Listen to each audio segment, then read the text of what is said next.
Jason Dowdey here today with Mr. Steve Rupert, and he is actually with Guaranteed Rate. He's one of our preferred lenders.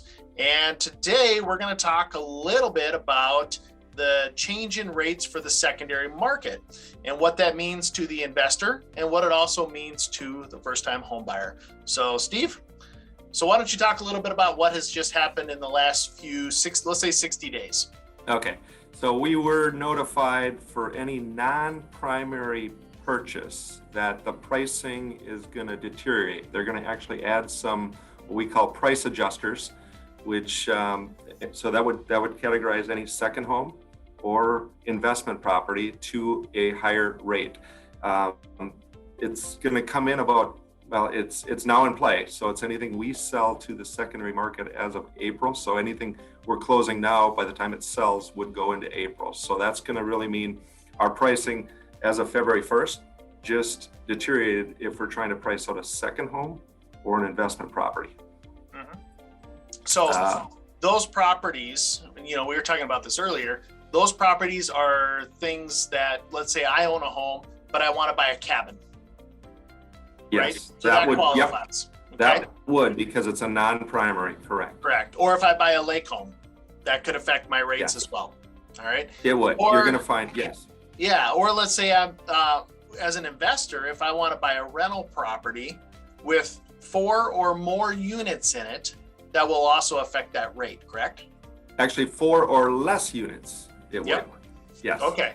Yep. Maybe I said that backwards. Anything over 4 is going to be more of a commercial loan. That's not part of what we do as a residential lender, but you are correct. So, and as we were talking earlier, that rate on the commercial side has not been affected. It's more of correct. What we're talking about, 4 or less units. These are correct. We sell to, as a residential lender, we sell to Fannie Mae and Freddie Mac. That's our source to sell, recover our dollars, to continue to lend and lend. That's the piece that's affected. So that would be 4 unit or less, and it's going to be on a second home or investment property. So any home that you are not owner occupying. Mm-hmm. Okay. So just let's kind of recap a little bit about this. So if I bought a house for $200,000 in December of last year, and I bought it as a secondary home, what could we be looking at for rates? And if I put 20% down, let's say, and what have you, what could I be looking at expected for a payment in December? Right. So back then, second homes, really no additional hits on a second home versus a primary. So it was priced quite well. Plus, remember, the market was better back in December. As of January, we started to see with inflationary concerns, they did start raising these rates. So back in December, you could get, let's call it around 3% on a 30-year fix for a second home purchase. Mm-hmm. So we're looking at what? Probably like $955, let's just say? I think it'd actually be a little less than that, but let's go with that. Yeah. Okay. Yep.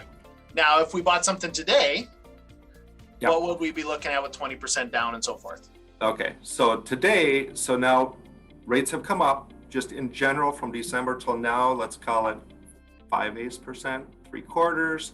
So the base would be in the 3 3/4 range, but because of these extra adjusters, and the adjusters are right around 2%, that comes into play. If you wanted to go with no other cash out of pocket, it would push the rate up into the 4.5 range.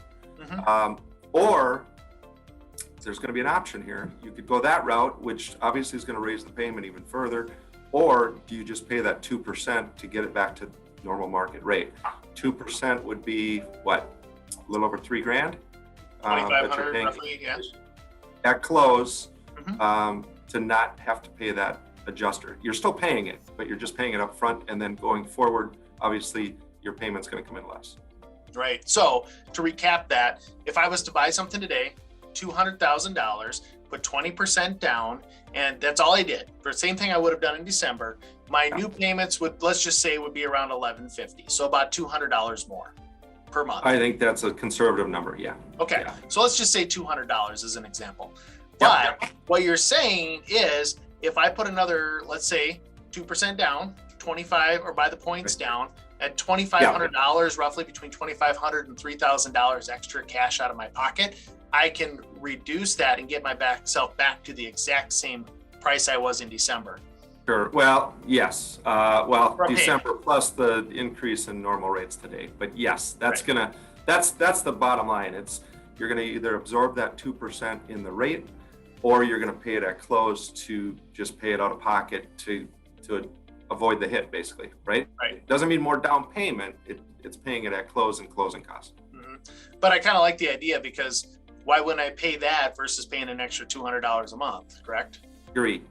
Agreed. Okay. Yeah, So that I makes would more say sense. it makes sense to, if you've got the cash to do it, do we pay it down? And then there's also the more you put down, obviously the lower payment, the lower the adjusters go too. So now back to the second home scenario we just ran, we said 20%. On a second home, you can still do 10% down. It's not required to go 20. If you were buying a true investment property that was going to be a rental, 1 to 4 family, then yes, you've got to put the 20% down, but you're going to see that they lighten up with less adjusters, better terms. If you're able to even go more, if you can go 25%, there's a really nice sweet spot to get even better terms. Awesome. So if I was, just out of curiosity, let's say I wanted to buy that lake home or that second home, but it's not going to be an investment rental type property. You're saying I can come in with as little as 10% down, or could I go even lower? Nope. So second home is going to require 10% or more down. Okay. Yep. So that's good to know. All right. And obviously, if it's going to be something I plan on, producing income and so forth, then I'm going to have to put down 20%. Correct. You Awesome. are right. Yep. Okay. You got it. All right. So what do you think, in your professional opinion, what do you think this means for, how does it change a little bit for the first time home buyer? Is this a good thing or a bad thing? For a first-time home buyer, it's a good thing. Right. It's not going to impact them whatsoever. They're still going to pay normal market rates without those adjusters, and it might push out these second home and investor buyers, so there's less activity, for a better chance that they could get into the house. Okay. So it's a good thing. Awesome. So on another note too, just a question for you. So a lot of times we work with investors that will buy a house for cash and then come in and say, okay, I've bird it, I've bought it, I've rehabbed it, I've rented it, and now I want to refinance it. Does those same rules apply in that particular scenario? They do. You're going to still have those adjuster hits because you're still refinancing a second home or investment property. We've actually done a lot of those on lakefront where people have gone in, they've used their investments, paid cash just to get ahead of the game, to get the better, stronger offer, get the house, and then they want their cash back, which we can do. And we've done plenty of those where we're then cashing out on a refinance to get the cash back. Good strategy. It's worked for a number of people, just with how hot the market is, with how many buyers are out there, and to try to make your offer, look and be the best to make sure it's accepted. Right. And I would agree with that too, because from what I'm seeing, with what we're seeing with the rate of inflation, just overall and economy, what have you, to actually be able to win the offer, because that's the biggest struggle for lake homes, investment properties. That is our biggest multi-offer situation we have. Yes. So the people that have cash, typically cash is king, will get that property, and then obviously they've locked it down. And as long as they know they have the equity in it, which right now it seems like everybody does, they can refinance it, put their money back in their pocket, and they're buying it at a low rate. So you got it. Yeah, that makes sense.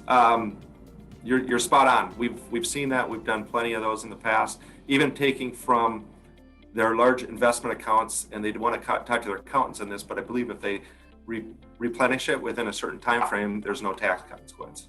Okay. So, yeah. Awesome.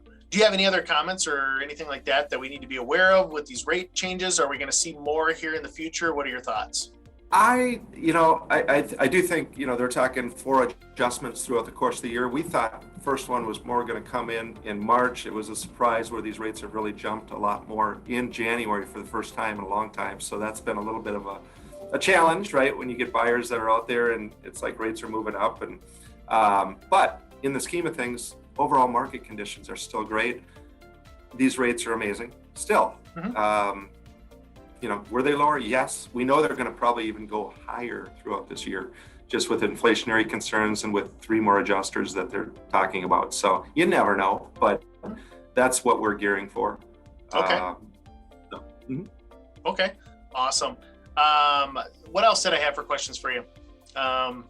Yeah, so as far as if we have any other comments or questions that our watchers or other agents or investors have, obviously, we'll put your information and that kind of stuff, obviously, in this video with the link and that kind of stuff to your website. And if they have questions, they can always reach out to you, right?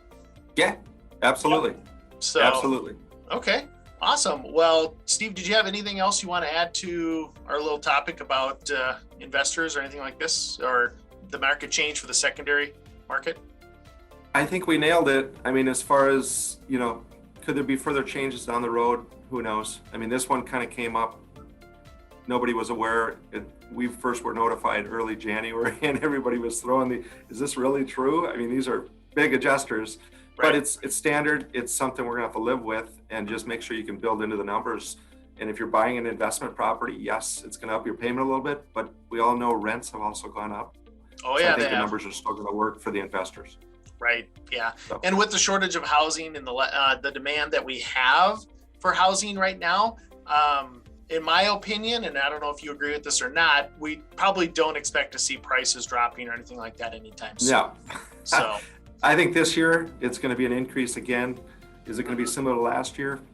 I wouldn't be surprised. Maybe not quite as aggressive, but yeah, until this supply and demand issue gets geared, which is going to be, I think, into next year sometime, we're probably going to see a year similar to last year.